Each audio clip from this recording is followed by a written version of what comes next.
everybody. Welcome to the Psychology of Games podcast. My name is Jamie Madigan, and my mission in life is to popularize the application of psychology to creating and understanding video games. To do that, each episode of this show focuses on a different area where psychology and video games overlap, and I talk to an expert on that topic. I also write and lecture about this stuff at psychologyofgames.com, where you can find more episodes of the podcast and hundreds of articles.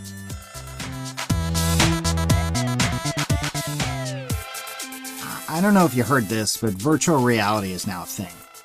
This month, the Oculus Rift and HTC Vive continue to trickle into mailboxes and store shelves, and Sony PlayStation VR is coming out later this year. Now, if you don't know, these are the head-mounted displays that take over your vision and hearing completely to create immersive gaming and other experiences. Unfortunately, I haven't had a chance to experience much VR myself. My most immersive experience so far has been looking at a simulated desktop in an Oculus Rift development kit for like 40 seconds. It was all the owner had been able to get up and running on his machine. It didn't do much for me, but everyone who has tried more encompassing demos of VR says that it's an incredible experience. They say that it's really like being there and that your brain and body reflexively react to what you see and hear as if they were real. There was a video that went viral recently where people wearing a VR headset went out on a virtual plank 60 feet in the virtual air to save a virtual kitten.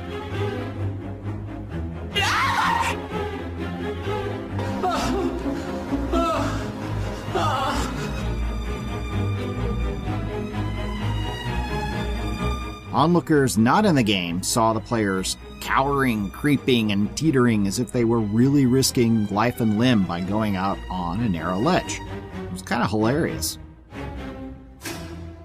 Crazy things can happen to the perceptual systems in your brain when you play VR games. These head-mounted displays interact with your brain in much the same way as reality does, and often the parts of your perceptual system that operates on autopilot will mistake VR for reality. It's what creates what psychologists and VR industry people call spatial presence. You feel like you're there. And hey, I got a whole chapter on this stuff in my book about the psychology of video games. psychologyofgames.com/book. I'm just saying. Unfortunately, virtual reality experiences can also make some people literally sick. It's something that's been on the minds of both the people making the hardware and the software for VR, and it's also something that most always comes up, no pun intended, in discussions of VR. Motion sickness has been around for a long time, probably since the first ship went out on choppy water. I can't read while in a moving car, for example, without feeling nauseous. Other people get seasick. Some people even can't play regular games on a 2D monitor or watch some types of television programming without feeling queasy, breaking out into sweats, and getting a headache.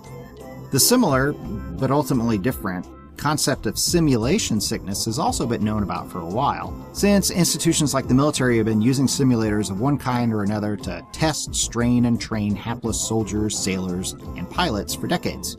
Research labs at some universities have also experimented with virtual reality for quite some time, and they've noted the same syndrome of sickness. It doesn't happen to everyone, it doesn't happen every type of VR experience, but sometimes people will feel ill while playing VR. This is naturally a problem that the companies like Oculus, Valve, and Sony would like to fix. So would the people who make games for their platforms. Or if they can't solve the problem, they at least want to try to draw boundaries around it and put up warning signs to developers and players saying, "No, don't do this kind of thing. It causes problems." What then do we know about the kinds of things that cause simulation sickness? How much do game developers know about what to do and what not to do when making a VR game if they don't want to give the player a sour stomach or totally rob her of the ability to remain upright? And how limiting are these restrictions? How much do the things that developers have to do to avoid simulation sickness dictate the kinds of games and the kinds of mechanics that you are likely to get in VR in the coming months? How much can be solved by the hardware, and how much by the software, and how much by the user? Well, this is a way around this problem, especially if you can also walk within a VR environment. It avoids things like stairs, which can be a problem in VR because it creates a bouncing up and down motion. I've also talked to developers that have said like they tried out making a game where you're in a big mech and the mech is kind of thunking from side to side as you walk. And if you do that, people start feeling ill because there's this rolling motion like being on the ocean or whatever. It's kind of just taking into account what these things could possibly do to the human perceptual system. With that in mind, let's talk with this week's guest about simulation sickness and its implications for the types of virtual reality experiences that are going to be available to you. Before we do that, though, let me just share a quick word about my Patreon campaign. Patreon.com is a system that allows you to easily and safely kick $1 or $2 my way every month to help the podcast and the website and all the other content that I create going. It's really easy to do, and I've set up some rewards that will get bonus content, and backers get early access to podcasts without any sort of ads included in this thing I'm doing now. So head on over to patreon.com/POG, that's for Psychology of Games, and see how you can help out. Thanks.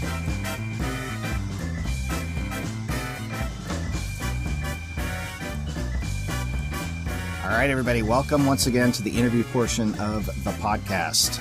This episode I have with me Ben Lewis Evans, PhD, who is here to talk to us about getting sick, I guess specifically within the context of virtual reality and simulations. So, Ben, welcome. Appreciate you coming on. Thanks for having me. And hopefully we're talking about not getting sick. Yeah, well, even better. Yeah. So, who are you and what are you doing here? So I'm a UX researcher at Epic Games. My background is, as you've mentioned, a PhD in psychology and human factors psychology, which is the psychology of how people interact with technology. And as part of that, I worked with a lot of driving simulators as part of my postgraduate work. And driving simulators, even non-VR ones, can make people ill with simulation sickness. And so kind of looking into that and finding out ways around it was almost a sideline of mine. Not a serious line of research, but just something that I took an interest in. Okay. So that seems like a natural transition to move into the VR stuff. So you said you're at Epic. So what specifically are you doing there? I had some guests on previously talking about UX, but what are you going to be doing there? Or what are you doing there? Yeah, right. So I work with Celia, who you've had on before. Mm-hmm. She's the director of the group that I'm in.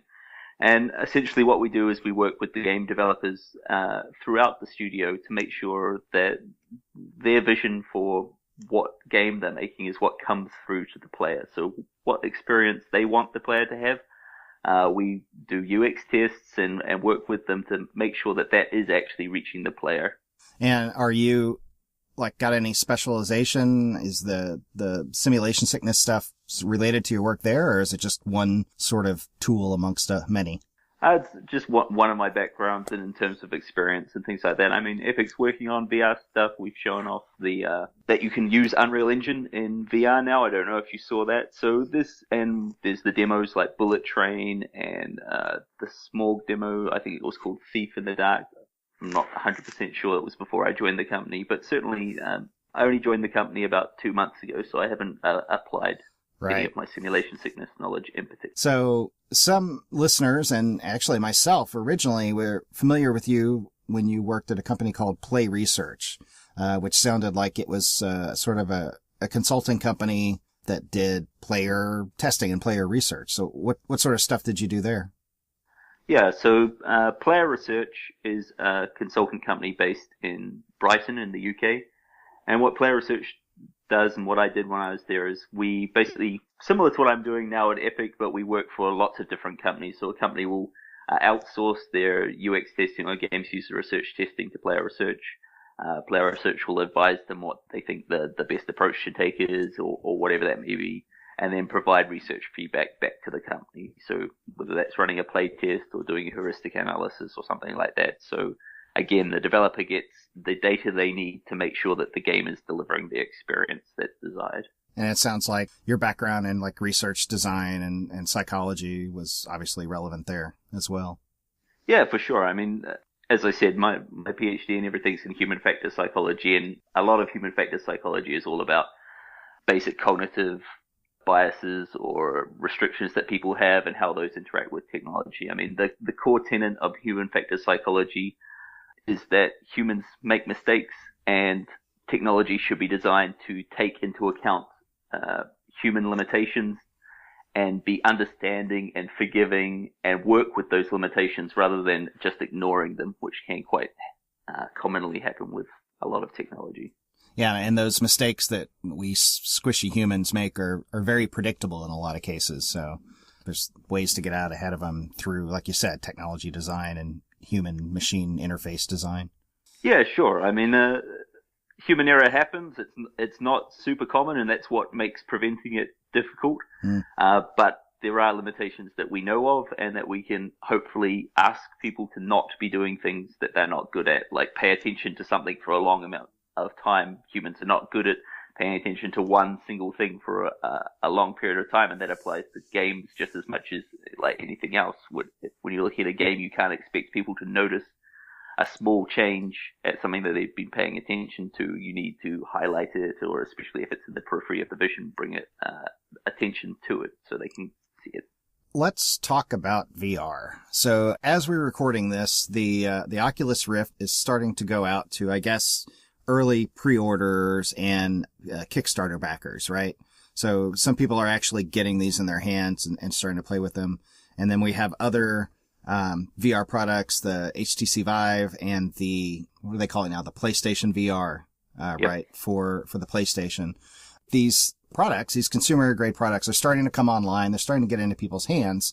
And one of the topics that you even heard about early on when people were getting their hands on these for preview coverage and just getting to experience them is this concept of like getting sick. So like as you said, even something simpler as a driving simulator on a 2D monitor, under the right circumstances, and I guess with the right person, can make him or her ill to their stomach and feel nauseous and vertigo or whatever it is. So that seems to be something that can be exacerbated in virtual reality rigs. And when you put that whole head mounted display and have everything just sort of take over your senses. So let's start off real basic then. Like what is simulation sickness, and is that the same thing as motion sickness? Right. Yeah. So simulation sickness, it's, I guess, more accurately a syndrome, because it's a collection of lots of different things like headaches, problems standing up, sweating, disorientation, and kind of, as you mentioned, getting sick or throwing up, which is kind of the, I guess, almost glamorous aspect of it, or the aspect that gets mentioned a lot. That's the famous one, right? That's the famous one, right? No one ever talks about, just feeling a little queasy. It's like, I felt like barfing. But yeah. And VR, in the simulation world where I used to work with driving simulators and things like that, up until relatively recently when Oculus came along and this new technology came along, VR was essentially almost a joke. You'd never use it for serious simulation work in academia because it would make people so sick.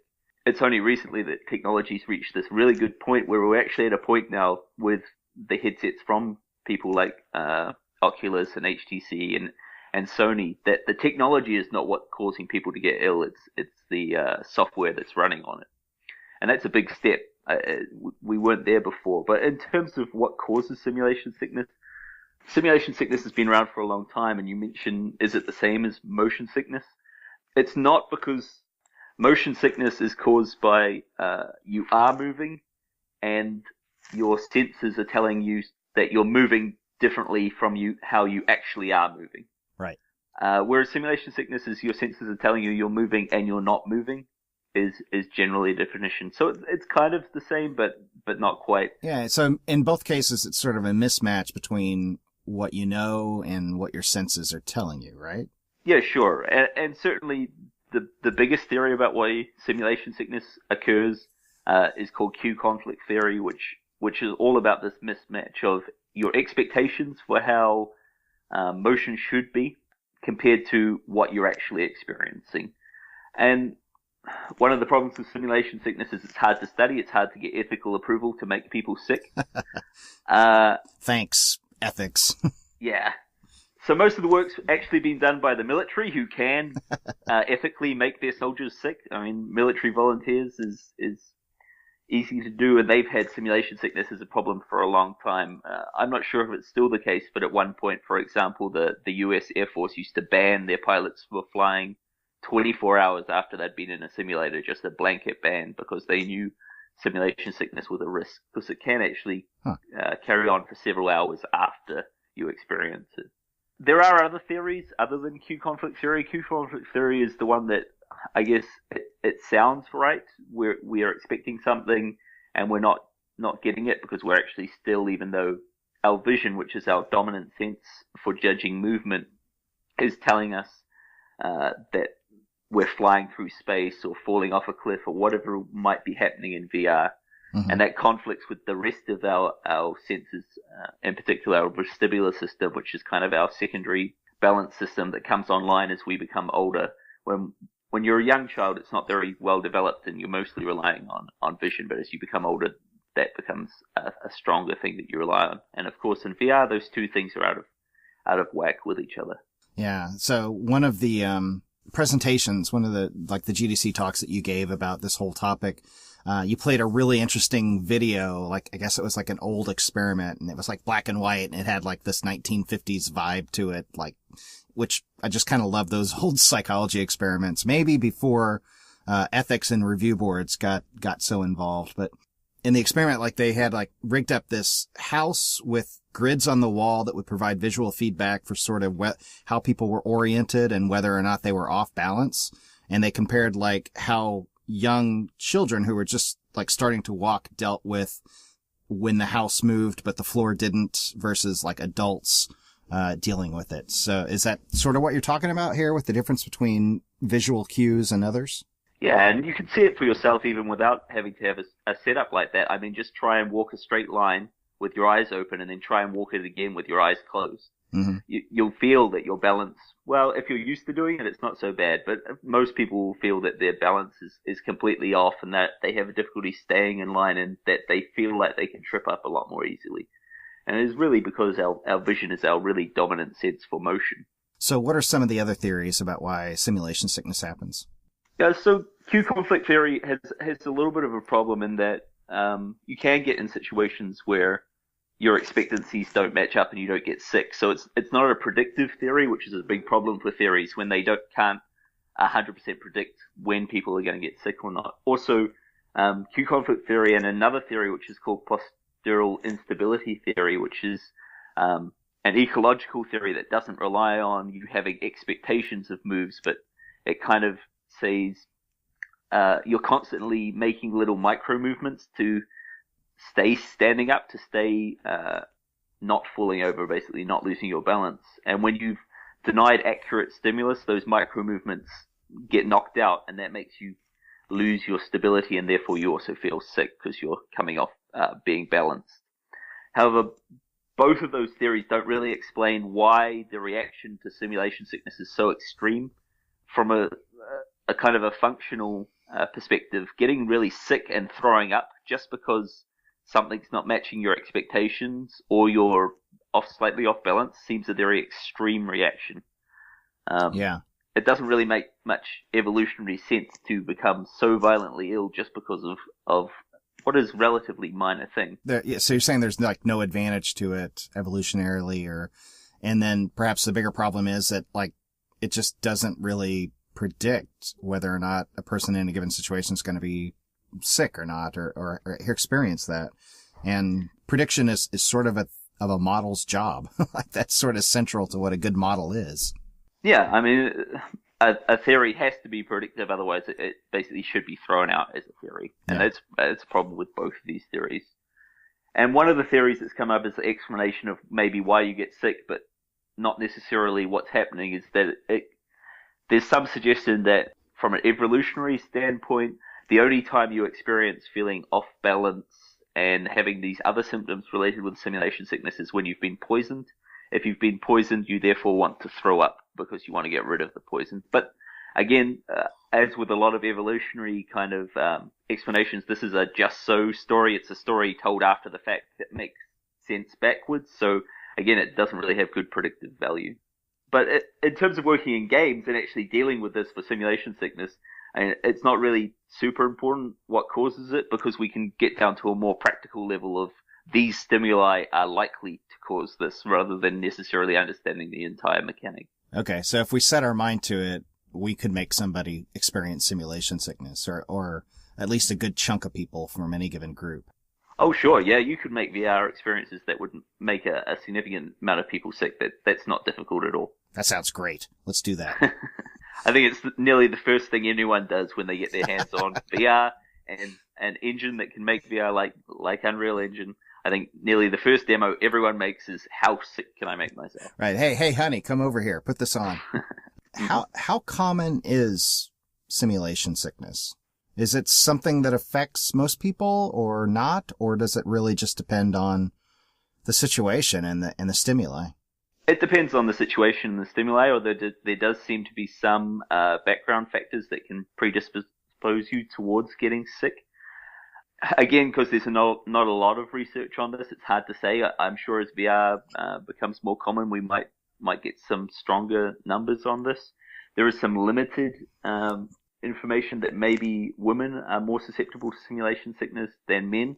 However, because simulation sickness goes away with exposure, that could simply be I've already talked about that simulation sickness could be caused of a mismatch of expectancies. Mm-hmm. Well, if you've played a lot of first-person shooters or those kind of games, you maybe have already built up these expectancies that mean that you don't get so affected. And as more women are playing more games, maybe this difference between men and women disappears. Interesting. So it's habituation, right? I mean, you're getting used to it and you're learning what to expect. And well, if we look at, say, motion sickness as a different thing, one of the interesting things with motion sickness is older people, I should say, are less likely to get motion sick. And if we talk about this Q conflict theory, because that's also used for motion sickness, the idea is that as you have more life experience, you actually learn about different motions and how they move, right? You've been on boats, you've been on trains, you've been in all these situations where maybe in the past you got sick, and you build up the expectation of what that movement's like. So when there's no longer this conflict anymore when you experience it. In simulation sickness, you see the opposite, where older individuals are much more likely to get simulation sick. This is kind of anecdotally, there's not good data for it, but if you talk to anybody who works in simulators, they know if you use an older population, prepare to lose more participants to simulation sickness. And again, this could be just because older populations at the moment are not used to virtual environments. They're not used to the sensory feedback that virtual environments provide them. These dang kids and their mismatch between cues and perception and... Yeah, it can be rough. Yeah. Let's get into the nitty-gritty. Why don't you kind of walk us through some of the more specifics that you mentioned earlier?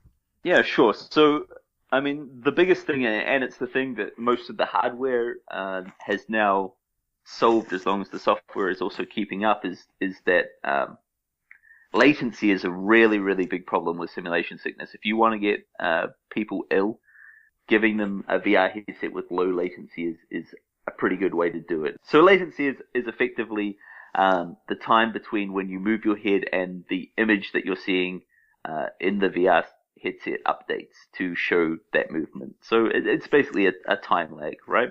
That used to be nearly the number one problem with old VR headsets, is the latency was just way too high. If you moved your head, there would be several milliseconds or even seconds, depending on how far you want to go back, before the screen would update to track that. And that just really makes people feel uncomfortable and ill, because we're not used to that when we move our head around, of course. And academics, basically, the literature says anything above about 40-ish milliseconds will make people ill, but Oculus, for example, they target 20 milliseconds of latency. Okay, so is this like an analog to frame rate on a 2D display? No, so on a 2D display, it would be an analog to input lag. So, if you're buying a TV for gaming, you want it to have low input lag. So when you press the button, there's a very small time between that happening for you on your controller and it registering on the television. So that's what latency would be. So frame rate is similar, of course, because frame rate can cause what looks like latency problems, essentially. If the frame rate is low, then there's a lot of lag in movement. Movement isn't smooth. And again, this can cause problems. So I think both HTC and Oculus have said that games should target 90 frames a second. That's higher than most like gaming consoles or or games play on PCs, right? Isn't it usually targeting like 60? Well, a lot of consoles run at 30 with the modern ones or lower. Yeah, it's high, and that's why the specs for the computers you need to run these VR headsets are also high. I mean, that they haven't just set these minimum specs because they feel like it. They're setting them because they really don't want customers getting ill when they use VR or having a suboptimal experience. Right, right. So what are some other ways that they're trying to avoid that problem? So that's kind of, well, that's on the hardware side, though. Of course, developers can do things to make sure that their frame rate stays high and they don't introduce latency on their end. A lot of the other stuff is essentially what's happening with simulation sickness is, as we've talked about, you're perceiving motion where there isn't motion, and that seems to be a problem. And what that's called is called viction, which is a feeling of illusionary motion.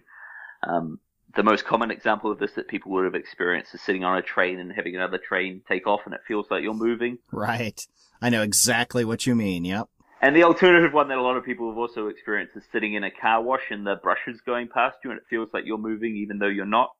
Those are kind of the two things people are experienced with fiction. And you get that in simulators as well if they give a lot of visual clues. In VR, if they give a lot of visual cues.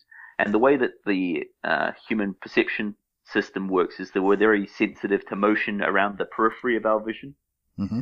And this could be why VR in particular can give such a good feeling of action and motion, is because it does stimulate the periphery, whereas watching a television usually doesn't, although some people also get simulation from that. So that kind of leads into avoiding all the things that would lead to a feeling of action. So those could be flickering screens, that could be even simply moving through the world. A lot of VR developers I've noticed have, if they're making more comfortable experiences, have included teleportation as the main movement device. Ah, okay. So instead of having a controller or whatever and you're accelerating through the world, because any movement risks simulation sickness. Not that all movement is bad. You can have movement in a game. But if you want to completely remove that, you can teleport around, which is essentially kind of best practice for it is people point where they want to go, move there, and orientated still in the same direction that they were pointing if possible. Because it can be a little bit disorientating to arrive somewhere and not be situated where you expect to be, right? To be turned around or something like that. Right. Though even then, people can get over that. For example, in Bullet Train, which is one of the demos that Epic's been showing, you do teleport around as you're kind of fighting a bunch of guys in I think it's a train station type environment. What they found is they did have to reorientate people, and people found that a little bit disorientating, but it was kind of worth it for the game experience, and it didn't lead to much simulation sickness or anything like that. And the teleportation seems to work. I've also seen some academic papers and talked to some developers who've tried it out, that what you can also do in addition to teleportation is, generally speaking, in VR, if you want to minimize simulation sickness, you should avoid accelerations and decelerations because those are cues for motion.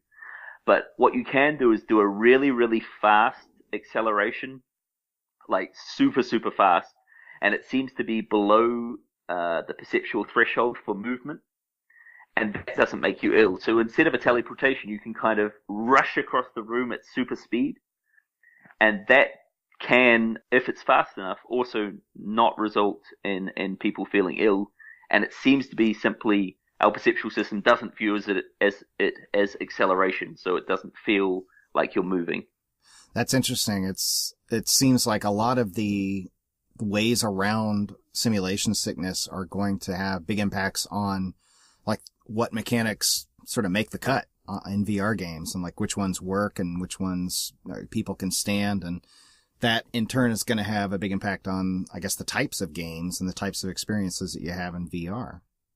Yeah, I mean, sure. If you look at the VR games that are out now, Oculus themselves do a intensity rating on them, where they'll tell you how intense they are, and that is kind of code for how comfortable they are in terms of the likeliness to make you feel ill and how experienced you should be with VR.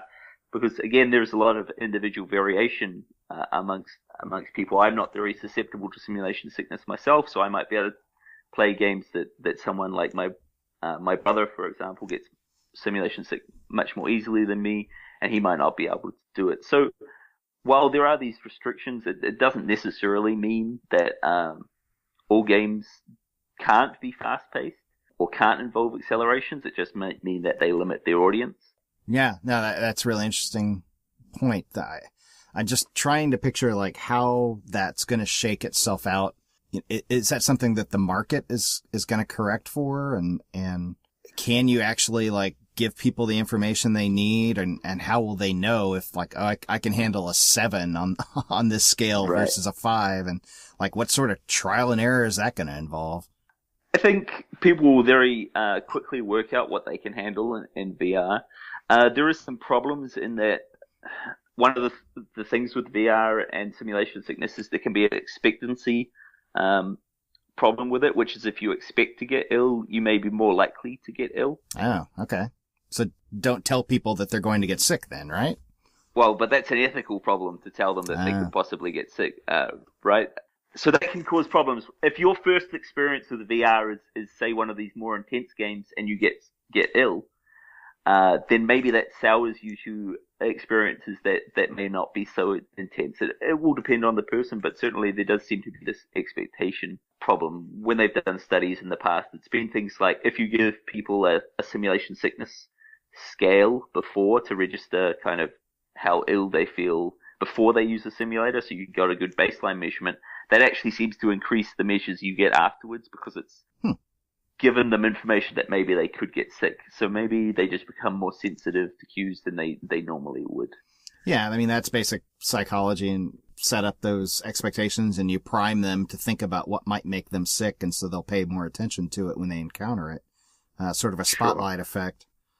So yeah, I could see where the labeling of the product and maybe information given to the player during a tutorial or an introduction can sort of be fraught with all sorts of issues, but maybe a better way to look at it is all sorts of opportunities to do interesting experiments.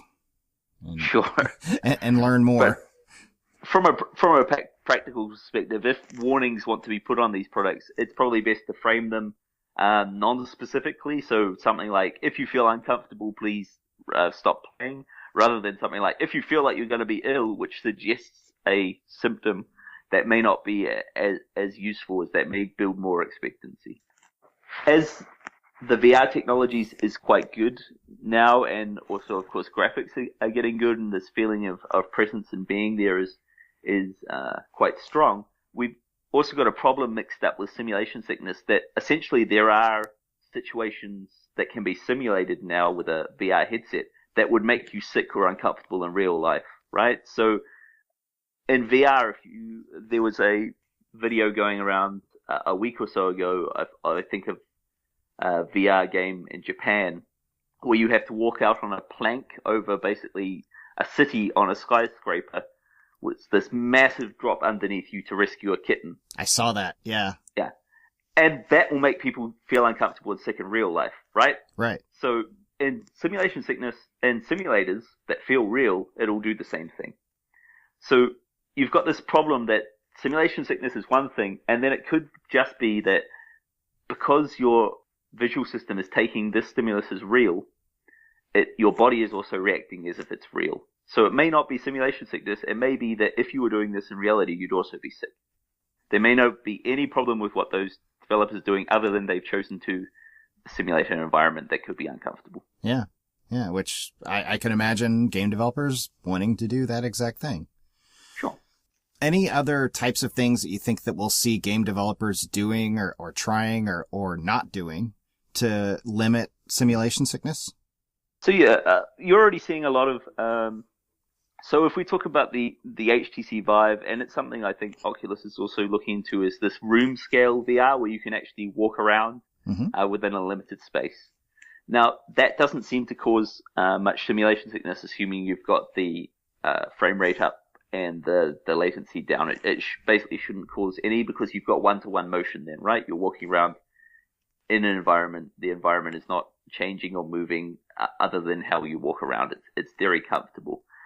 But of course, that's limited to the size of the room you can scan, but you can work within that in terms of game design, right? You can come up with room-based games. Another common one we're seeing developers do is to situate you within a cockpit or within some kind of vehicle or a cart or something moving along a track. Because again, something about that in the case of cockpits or whatever, they can break up your visual field so you're getting less stimuli about motion.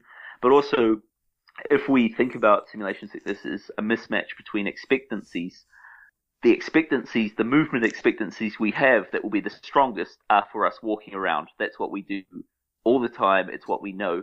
Oh. Whereas flying a spaceship or being in a car even is something we have less expectations built up for. So simulating those movements could potentially be less troublesome from a VR perspective. And I think you are seeing a lot of developers doing it. But also this teleportation, right? This is a way around this problem, especially if you can also walk within a VR environment. It avoids things like stairs, which can be a problem in VR because it creates a bouncing up and down motion. I've also talked to developers that have said like they tried out making a game where you're in a big mech and the mech is kind of thunking from side to side as you walk. And if you do that, people start feeling ill because there's this rolling motion like being on the ocean or whatever. But if you situate the viewpoint so it's within a cockpit, even if the mech is jumping up and down but the cockpit view is stable, then people don't feel as ill.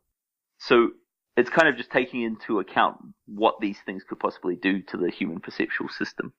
And it seems like a lot of those tweaks and new approaches or relying more on existing approaches will shake out. But it also seems like whenever we see a new technology come like this, what a lot of game developers do is they just take what was the types of games and the genres and the mechanics that existed in the old and try to apply it to the new. So, one of the first things that you saw and heard about in Oculus was like first person shooters, but in VR, and like what, whoa, that doesn't work at all, for various reasons, or like, platformers or, first person exploration or point and click adventure, any of those types of things. Like they don't work for probably multiple reasons, but the simulation sickness might be one of them. Sounds like it would be in a lot of cases. Yeah, it certainly can be. All those game genres can work in VR, but you need to adjust the way that your character movement works or your camera movement works. I mean, one of the big no-nos that I haven't talked about is any uncontrolled movement can be bad. Ah. You can get away with it, but we're not in some cases. For example, one of the Oculus launch titles is called Lucky's Tale, and it's a platformer where you essentially have the camera of it on a kind of side-on 2D platformer with a little cute, I think it's a squirrel. I'm not 100% sure. It's not a little baby Palmer Lucky or that you're playing? No. Okay. He's very cute. And as you move the person along, the camera kind of moves along, but the camera is mounted to your head. So there is some uncontrolled movement there almost. I mean, it's moving in response to you moving the character, but you're not necessarily moving the camera up and down, you're moving the character. So you can get away with it, but it can feel a little bit uncomfortable. And certainly if you do wild, uncontrolled movements, which we'd quite often see in video games on a 2D screen with like getting hit and your vision flies everywhere, or you go flying through the air and spin or whatever it might be, then that's nearly guaranteed to make a lot of people ill in simulation sickness if you take away control of motion.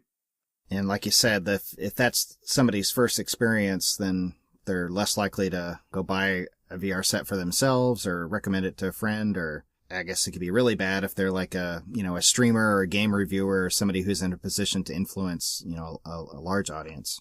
It certainly could be. And I think that's why both HTC and quite a lot Oculus have been very vocal about this and coming out and saying things like, our hardware is good, our hardware is not causing this problem. Please make sure your software is, your games or whatever you're developing meets these standards. I mean, Oculus has put out documents that go through a lot of the same research and say, hey, try these things to reduce simulation sickness. We want this to be a comfortable experience. So it sounds like it's a core design pillar or philosophy or consideration. And I think for good reason. I mean, nobody does anything to feel sick on purpose. So, we've talked a lot about things that hardware and platform developers can do, and we've talked about things that software developers can do. Is there anything that players can do once they have the equipment in their hands and on their head? Most of the responsibility is going to be on the hardware developers and the software developers, I should say. I should make that clear. Mm-hmm. But if you do want to get into VR, but you know that potentially you've got a problem, or you do start feeling ill or whatever, and you're worried about this, it's not, I wouldn't say it's something that can never be overcome. If we take Q conflict theory as correct, and this is all based on expectations, and the evidence does back this up, you can habituate or become used to simulations. If you want to experience VR and you want to be comfortable with it, then if you take things easy, you try the lower intensity things, you play for short amount of times, you stop playing if you do start feeling uncomfortable, and then come back a day or so later, but don't wait too many days in between. And you are likely to, you may not always, but you're likely to become kind of acclimatized to it and be able to get used to it. There have been some suggestions that you could do things like lie down. Of course, you shouldn't play if you're already feeling ill. You should play in a well-ventilated space, somewhere where you're not likely to feel hot and claustrophobic and other things that might increase simulation sickness. But really, there's not a lot that you can do other than just take it easy and keep trying if it's something you're really interested in. One trick you can try, which works for motion sickness as well, is to try and pick a stable object on a horizon and focus on that if you're starting to feel uncomfortable until you feel comfortable again. So like an object in the game world? Yeah. Okay. And developers can help support that. For example, by putting some developers I've talked to have considered putting kind of training VR modes where there's a grid overlaid on the world, so you can focus on the static grid, and then you could remove it once you're comfortable. If you look at the Unreal Engine editor in VR, where you can actually make games and create stuff in VR in Unreal, whenever you move the world, what they do is they fade down the horizon so it disappears, so it's not like the entire world is spinning around you. Mm-hmm. And also they overlay a grid on the world, so you have this reference point that you can see and is stable. And then also the neat trick that they do is the metaphor they use is that you're dragging the world around you, or dragging objects towards you, or rescaling them. So you're not moving, you're manipulating the world and bringing it to you or moving it away from you. So there's not this sense of motion. Huh, that's interesting. Yeah, it's quite cool.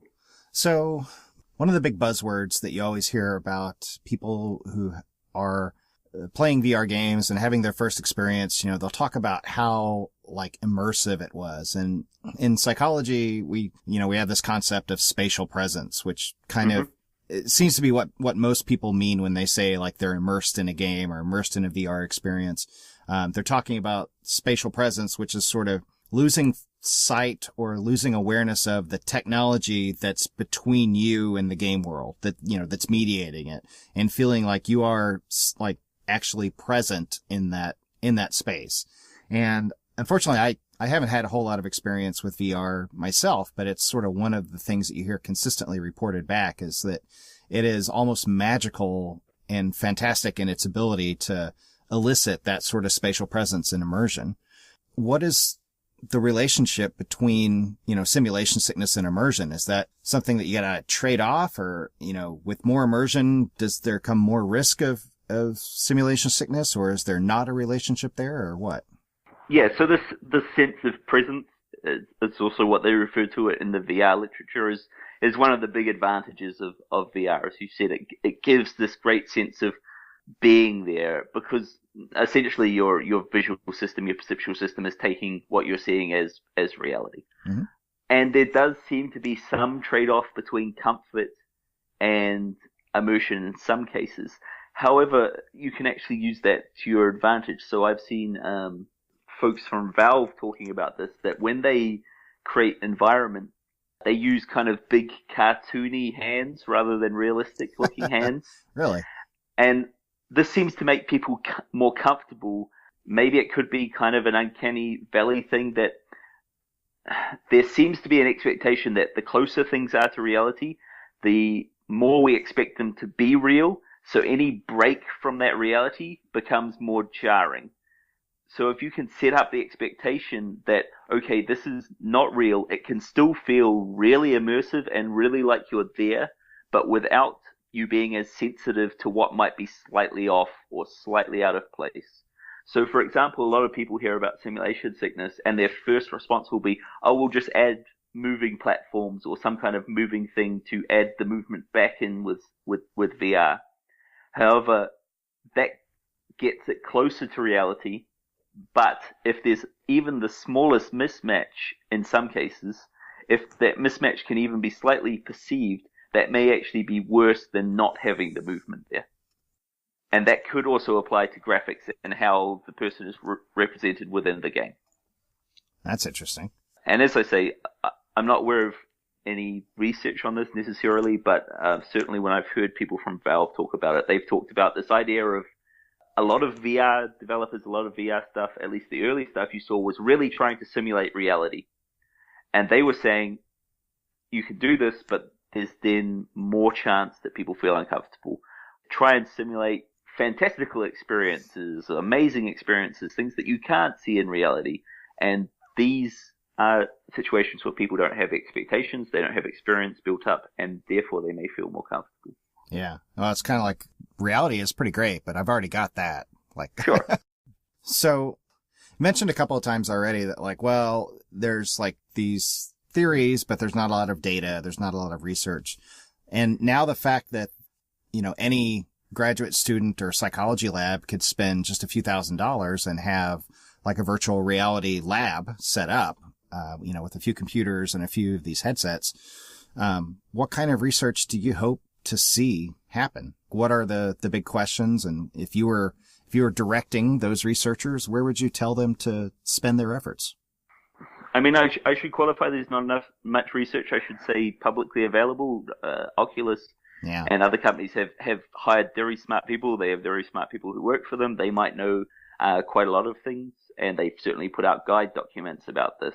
I'd love to see academia either get access to that data or come up with that data by themselves if they can have the resources and time to do it. But again, studying simulation sickness is a problem because you're trying to make people ill, but also, even though it's an important thing, it could very well be a minority problem in that even if you want to study it, you may need very large numbers, sample sizes to get enough people who feel ill, assuming that a experience is not awful, right? Yeah. When we worked with driving simulators, for example, the kinds I worked with, which were relatively low fidelity, you'd expect only a 10% loss rate. So you're going to get a large number of people to get enough sick people to study. But what would be useful, ideally, certainly from a games perspective, is to come up with concrete predictors. Don't do this, some way to tell, oh yeah, this person will get simulation sick if you do this, but this person won't, and things like that. But whether that's possible, it's very hard to say because of the problem of individual differences, which can be so massive. Yeah. So, I mean, but if there's an entire industry on the line, like you say, the people working within those hardware developers and game developers, software, probably are working on these problems to some degree.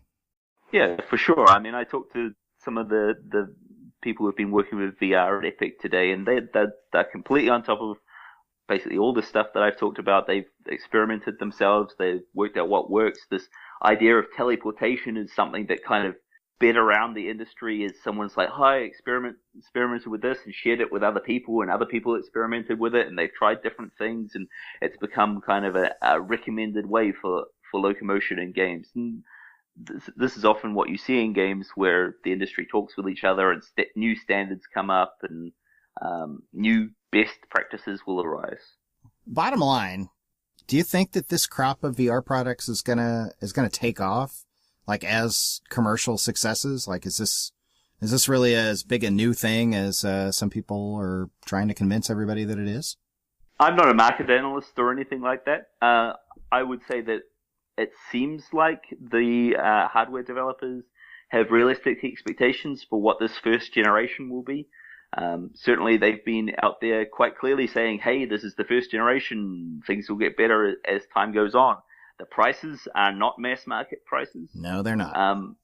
And that means, well, Sony's price is the one that most closely comes to a mass market, but even then, it's quite expensive. I think it's what It's $399. $399 plus the cost of the camera plus optional Move controllers, right? So you're talking maybe closer to $400 if you don't already have those things. Right. And that's out of reach for a lot of people. That's the price of a new console, yeah. Sure. Which I guess is what these things are. In some way, yeah. And I don't know what their expectations are, but as long as they're realistic within those price ranges, I think it should do fine. I think there's a lot of interest out there. There's an enthusiast market. There's a market that's very curious about this thing. They talk about VR being a conversion technology, which is if you do experience it and you do have a good time, then it has a very strong impact on you, and it's something you want to tell others about. It's something you want to be evangelistic about and encourage people to try and try out so they can rely on that. And as the headsets become cheaper and more powerful, then maybe they do eventually reach a point where they're mass market. Yeah, for me, as, somebody who's pretty seriously into games, and I spend a lot of money on games and gaming hardware, it's still like the prices are just like, oh, wow, I can't really afford to do that. And it's not just the cost of the headsets themselves. It's just, like the computer that you need to play it is a beast and would represent a lot of additional costs. And it's sort of, from my perspective, it's like, well, this sounds great, but bring it to my attention again, like 2 years, 3 years or whatever, when, the next generation comes out and things have gotten cheaper and there are games and software and games to play on these things. It just doesn't seem like a winning proposition for a lot of people to spend that much money on something that doesn't have a whole lot of games. And in 6 months, 12 months, maybe there'll be a lot more games. Maybe there'll be some system sellers, but it doesn't seem like it's out of the gate gonna be like a smash hit. Yeah, and again, I don't know the market, but both Oculus and HTC have said that they've got very strong pre-orders, very strong, demand for these things. So as long as that's within their expectations, I'm guessing they're happy. Yeah, and they're investors probably. Yeah. Sure. Are you looking forward to one set of hardware in particular, or have you pre-ordered anything? I haven't pre-ordered, mainly because I've been moving around to start this position in Epic and things like that, so I've got a lot of other expenses at the moment. Sure. Certainly, I would like to get one or both the Oculus or HTC Vive. I've and perhaps the Sony VR. At the moment, since I wasn't able to kind of get on those pre-orders, I'm waiting to see what the games, the experiences that come out before I maybe commit to one or the other. Sounds prudent. So are you playing anything in boring old non-VR lately, or have you been too busy? Sure, I've been playing a lot of Paragon. That's just recently gone into early access at Epic. Yeah, so that's the MOBA that Epic's been working on. Right. And since that's early access, I've been playing a lot of that with the community, and they've been kicking my ass. What else? Quantum Break showed up today. I haven't opened that up yet, but I'm hoping to get into that. I've been playing my consoles just showed up from the move over here, playing some Destiny. Yeah, things like that. I always try and make some time to play lots of games if possible. It's a good thing for somebody in your position, I would think. Yeah, certainly. It's very useful in UX work to have a broad view of how the industry is moving and how standards are moving within the industry. Yeah, exactly. Okay, well, thanks for coming on and talking about this. Is there anything that you were just holding on to that you wanted to bring up before we move on? No, I don't think so. All I can say is if you're interested in simulations in VR and you're worried that you might get ill, do try and relax and try and kind of go into it. Make sure if you do think you have this problem, maybe you've experienced it with normal television or normal video game, that you try a VR environment that is of a lower intensity or of a more comfortable level. And maybe if you're interested, you can get used to it over time, perhaps. Good advice. And where on the internet would people go if they wanted to find out more about you or the stuff that you do? So I have a Twitter feed, probably is the best place. It's Ik Ben Ben. It's IK and then Ben Ben. Ben. Yeah, that's because I did my PhD in the Netherlands, and that's Dutch for I am Ben, and I thought that was funny. So I still think it's funny. Yeah, now I won't forget it. I should say the other big message I'd like to send out is that for game developers out there that are perhaps listening to it, then the comfort of your players is kind of your responsibility at this point. You should think about what you're doing, and it's your artistic vision, but do be considerate of how you communicate that to the player and what impact it may have on players. Very good.